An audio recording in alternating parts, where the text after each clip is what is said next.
You versus Islam on the White House card would be insane. Would you want to fight at the White House? Or why not? I would love to fight in front of the United States of America. Yeah. I would love it. We'll see what's But it's gonna a year happen. away, right? It's a year away. That could be perfect timing for you in Islam, though. What weight would that go down at now, though? Like, what do you mean? When it Like could what happen? weight class? Yeah. I don't care with him. Ilia Topuria recently expressed his interest in facing Islam Makhachev, saying he's willing to meet him in any division. On the other hand, Chael Sonnen said Islam likely won't return to 155, calling the weight cut his biggest hurdle. He explained that if Islam wins the welterweight title, a fight with Topuria becomes very unlikely unless things go wrong at 170, and Islam drops back down. Islam returning to 155 is a real stretch for me. I think that Islam is going to be a lot like Ilia, which is, hey, this is great. Thank goodness I got here. Most unpleasant experience that Islam has had in the sport is just beating the scale at 155. I'm very confident in telling you guys, if Islam has success at 170 and becomes the champion, that whatever dreams you have of Islam versus Ilia haven't gotten closer, they got further apart. If you have a dream of seeing Islam versus Ilia, it's very unlikely. But the best way to get there would be if Islam was to lose at 170. Furthermore, Dustin Poirier said he doesn't expect Topuria to move up to welterweight to fight Islam.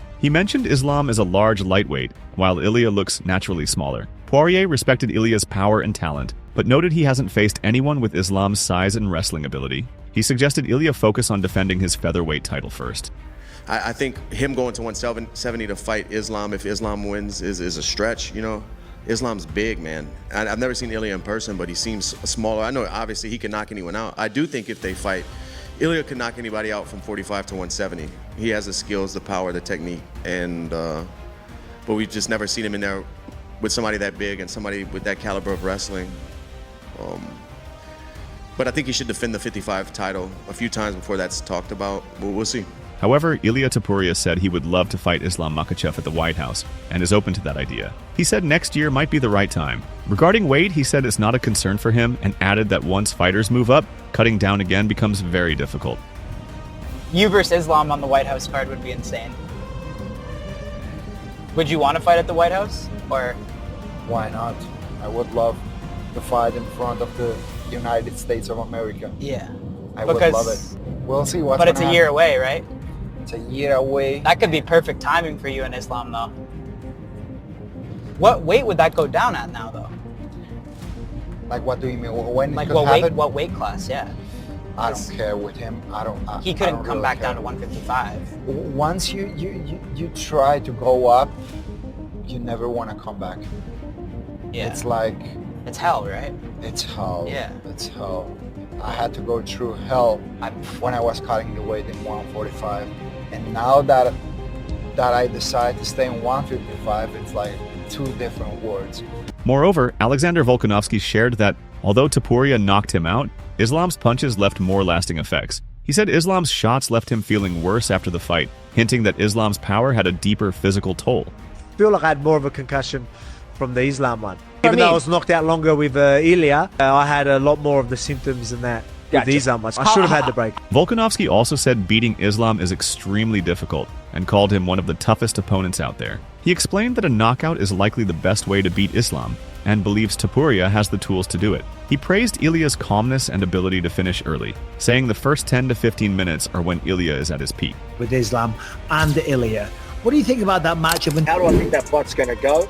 Islam is going to be a hard man to beat. Like, I think for anyone, I think the only chance of him losing is someone, knocking him out, right? Like someone landing something. That's what I believe. And if anyone could do it, it is Ilia. Ilia's obviously got some dangerous hands, and he's going to be looking for it. He's composed, and even if things aren't going his way, he's going to keep looking for it, keep trying to find it until he does or until he loses. So, he's dangerous. Maybe if the gas tank goes, we'll see when he starts, them later rounds with someone like Islam. But early on, the first 3 rounds, he's going to be dangerous. You don't want to be getting caught by any of those punches. So if anyone can catch him, I think Ilia's right up there for a chance. Eddie Alvarez said it's hard to judge how Ilia would do against Islam at welterweight without more footage. He wants to see how Ilia handles repeated takedowns and whether he can stay focused under that pressure. Alvarez said Islam would surely try to push him that way. He added that Poirier stuffing some takedowns gives hope Ilia could do the same. That's a tough call. I'd actually have to watch a little bit more tape to figure that out. What I do want to see out of Ilia, what I really want to see him push at, is I want to see him on the ground and back up, and on the ground and back up, and see if he can transition from one thing to the next and still keep his cardio and still keep his spirit, the way his spirit is strong and the way he's still able to keep his conditioning. I want to see him down and up, down and up, down and up. And I think a guy like Makhachev can kind of push him in that way to make him do that. But on the flip side, I'm playing devil's advocate with myself. Look at what Dustin Poirier and the kind of fight Dustin was able to put Makhachev in when he was able to negate just some takedowns and push him. He really made it a fight against him in Newark. So if Dustin could do that to Makhachev, I think Ilia could very much do it to him as well. MMA Guru said for Topuria to have a real chance, he must start aggressively. He believes the early moments are key before Islam gets into his grappling groove. Still, he said if Ilia lands the perfect punch, it could be one of those moments fans remember forever. He's got a round or two to put away Makhachev. Makhachev's good at putting away people in a round or two with his grapplings. I think he's up against the odds, but he can definitely pull it off. And would you just love to see Ilia clip Islam on the chin and just sleep him? It'd be funny. I want it to win. Gilbert Burns praised Islam's decision to move to welterweight, calling it smart and overdue. He mentioned that Islam had to cut a lot of weight to make 155, and that 170 fits him better. Burns said Islam had considered the move before and should get a title shot immediately. What did you think about the Islam vacating the belt and going up and immediately getting a shot at the welterweight bout? And what do you think about that? And how different is that fight going to play out than what we saw versus Bilal? That's going to be a great fight. Islam's working very hard. He's being vocal that he wants to go up to 170. I think he's big. I think he's a big boy. He killed himself to make 55. I think that's the right division for Islam. Burns also talked about Islam vacating his lightweight belt. He said Islam first denied it, but later gave it up, likely due to behind-the-scenes talks. Burns backed the move and said Islam, as the top pound-for-pound fighter, has earned the right to chase bigger goals. On the potential fight with Jack Della Maddalena, he warned not to underestimate the matchup. He just tweeted something after the fight that he will not vacate the title, and then he vacated the title. I don't know. I think he was a little okay. If you're going up, we gotta. I don't know, but probably that was in the negotiation.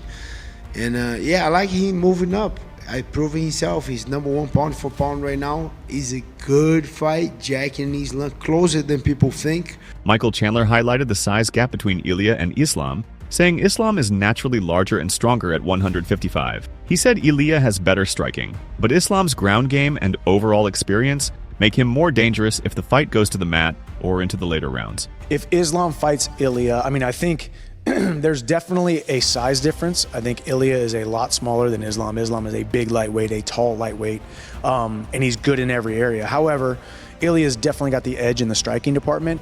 And Ilia is very, very, very patient. Now, if he's able to not get taken down and he's able to just patiently break down Islam with those big shots that he lands, the big punches that he lands, it's going to be a good night for Ilia. But I think if Islam gets his hands on him and gets him taken down, grappling with 145-pounders is a lot different than grappling with Islam, who is one of the best grapplers that we've seen in a very long time. He's strong. He's great at doing damage and getting good positions.